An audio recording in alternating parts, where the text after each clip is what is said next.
بسم اللہ الرحمن الرحیم۔ ویلاگ نمبر 5، آج کا 5واں اور آخری ویلاگ، خلاصہ تفسیر ربط آیات، یہ ہیڈنگ ہے۔ معارف القرآن جلد اول، پیج 604، سورۃ البقرہ نمبر 2 اور آیت نمبر 251۔ ناظرین، آپ کے سامنے قرآن کریم کے ترجمہ، تشریح اور تفسیر رکھ رہے ہیں۔ رائٹر ہیں اس کتاب کے مفتی اعظم پاکستان حضرت مولانا مفتی محمد شفیع صاحب عثمانی رحمۃ اللہ علیہ۔ سورۃ الفاتح سے لے کر سورۃ البقرہ پارہ اول تا پارہ تیسرا رکوع 8واں۔ کتاب کا نام ہے معارف القرآن جلد اول۔ بسم اللہ الرحمن الرحیم۔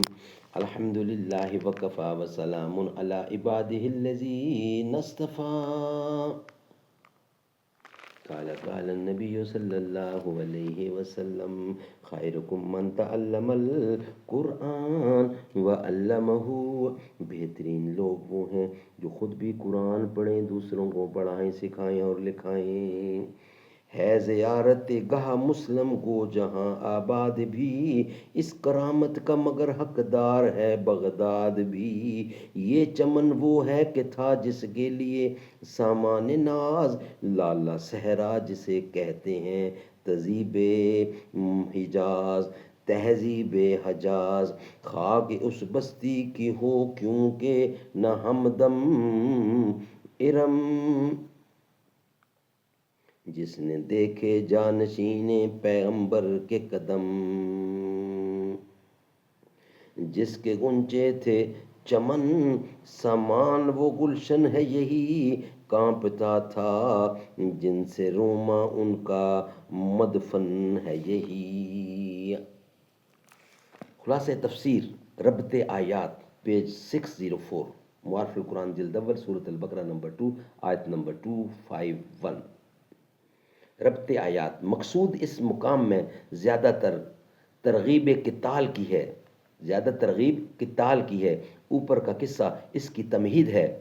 انفاق فی سبیل اللہ کا مضمون اس کی تائید ہے۔ آگے طالوت و جالوت کا قصہ اس کی تاکید ہے۔ نیز اللہ تعالیٰ نے اس قصے میں قبض و بسط کا بھی مشاہدہ کرا دیا، جس کا ذکر قبل کی آیت واللہ یقبض ویبسط میں آیا ہے کہ فقیر کو بادشاہ بنانا اور بادشاہ سے بادشاہ چھین لینا سب اسی کے اختیارات میں ہے، یعنی اسی کا اختیار ہے۔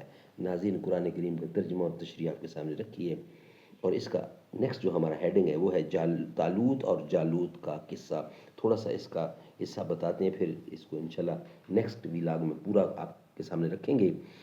خطاب: اے مخاطب، کیا تجھ کو بنی اسرائیل کی جماعت کا قصہ جو موسیٰ علیہ السلام کے بعد ہوا تحقیق نہیں ہوا، جس سے پہلے ان پر کافر جالوت غالب آ چکا تھا اور ان کے کئی صوبے دبا لیے تھے، جبکہ ان لوگوں نے اپنے ایک پیغمبر سے کہا ہمارے لیے ایک بادشاہ مقرر کر دیجئے کہ ہم اس کے ساتھ ہو کر اللہ کی راہ میں جالوت سے قتال کریں۔ اس پیغمبر نے فرمایا کہ کیا یہ احتمال ہے اگر تم کو جہاد کا حکم دیا جائے کہ تم اس وقت جہاد نہ کرو؟ وہ لوگ کہنے لگے کہ ہمارے واسطے ایسا کون سا سبب ہوگا کہ ہم اللہ کی راہ میں جہاد نہ کریں، حالانکہ جہاد کے لیے ایک محرک بھی ہے، وہ یہ کہ ہم ان کافروں کے ہاتھوں اپنی بستیوں اور اپنے فرزندوں سے بھی جدا کر دیے گئے ہیں، کیونکہ ان کی بعض بستیاں بھی کافروں نے دبا لی تھیں اور ان کی اولاد کو بھی قید کر لیا تھا۔ پھر جب ان لوگوں کو جہاد کا حکم ہوا تو باستثناء ایک قلیل مقدار کے باقی سب پھر گئے، جیسا کہ آگے جہاد کی غرض سے بادشاہ کے مقرر ہونے کا اور ان لوگوں کے پھر جانے کا تفصیلاً بیان آتا ہے۔